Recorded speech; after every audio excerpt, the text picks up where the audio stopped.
Welcome back to Draft House, everyone. I'm Joe from the Game House. Today we'll be doing a Miami Dolphins 2026 NFL mock draft. A lot of changes for the Dolphins. Jeff Hafley in as head coach, Mike Daniel out as head coach. Pick number 11, a lot of possible changes. Tua is probably still going to be under contract for this year. Tyreek Hill probably moving on, so we'll see what they can do here. Now, this is a interesting pick here at 11 because I do think Kyle Lemon is worth the pick, but I also think some of these corners could be good too. If we're again assuming Tyreek Hill's moving on, I'm going to take Makai Lemon. I like Mansour Delane, the corner from LSU, who is healthy right now. I also like Jermon McCoy, who is maybe not going to be. He didn't play this last season with the torn ACL, so we'll see how the medicals check out for him.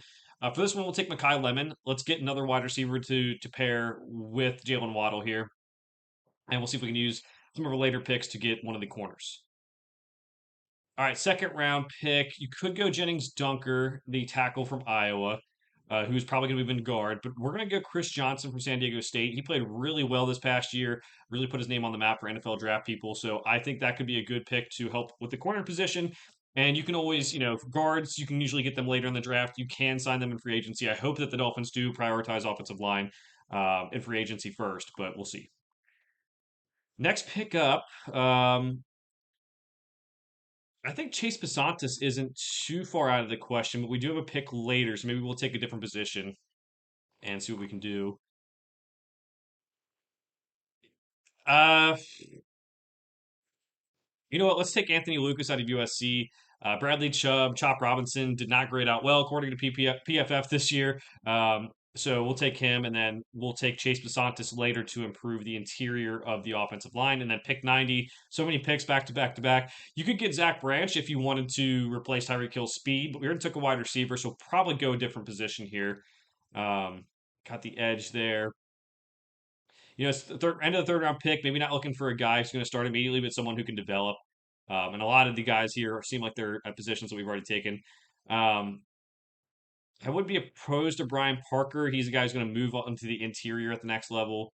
But let's go Justin Jolie, the tight end from NC State. I think he's been a pretty good mismatch for defenses. He's a former wide receiver, now plays tight end. Add something different to the offense here. Mid round pick again, so might be able to get something different from him. Xavier Scott's more of a slot corner. Could get Malik Muhammad to double up on corners. But let's go Albert Regis, the interior defensive lineman. Let's really help fix this defense. I think Jeff Hafley's going to want to make a staple. Make the defense a staple like he has been a defensive coordinator in the past.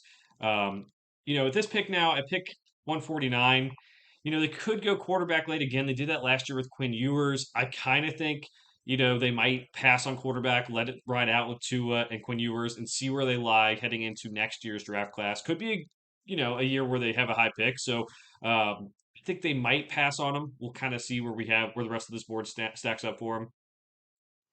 I'm going to go to Tacario Davis, the corner out of Washington. Different type of corner than Chris Johnson. Tacario Davis is 6'3", 6'4", a bigger bodied one. I do think he can have a role in the NFL even as a late round pick, mostly because of his size and his ability to play, zone coverage pretty well. So next one up, pick 227, last pick that they have. Could go anywhere, looking for someone maybe can help you on special teams. Let's go Eric Gentry, the linebacker out of USC, and get a special teams guy. Again, we've addressed a lot of different positions there. I don't think taking a guy who maybe can help you on special teams is a bad idea there. All right, so let's go back through this. Let's see how they graded the draft and go back through it. At pick number 11, Makai Lemon, the wide receiver for USC. Again, assuming that Tyreek Hill is moving on. Makai Lemon is a guy who is not going to test the best as a wide receiver, but he is a guy who plays very well and might provide a different element to this offense. All right, corner Chris Johnson at pick 43 played very well this season. Can help that corner problem in Miami. Edge rusher Anthony Lucas, that was more best player on the board because you knew you had two more third round picks. He can also help those edge rushers, be maybe a rotational edge rusher next year. Chase Pasantis, I think, could be a starter from day one out of Texas A&M. A guy who I think can improve your offensive line if you don't address offensive line and free agency like you should. Tight end, Justin Jolie, the tight end out of North Carolina State, former wide receiver. Matchup problems there. Can add a different element to this offense next year. Albert Regis, the defensive lineman from Texas A&M, Takario Davis, the corner out of Washington, and linebacker Eric Gentry out of USC. Let me know what you think of this mock draft down in the comments below. We'll be doing more mock drafts for every team before free agency and then again after free agency. For now, thanks for watching. We'll see you guys next time.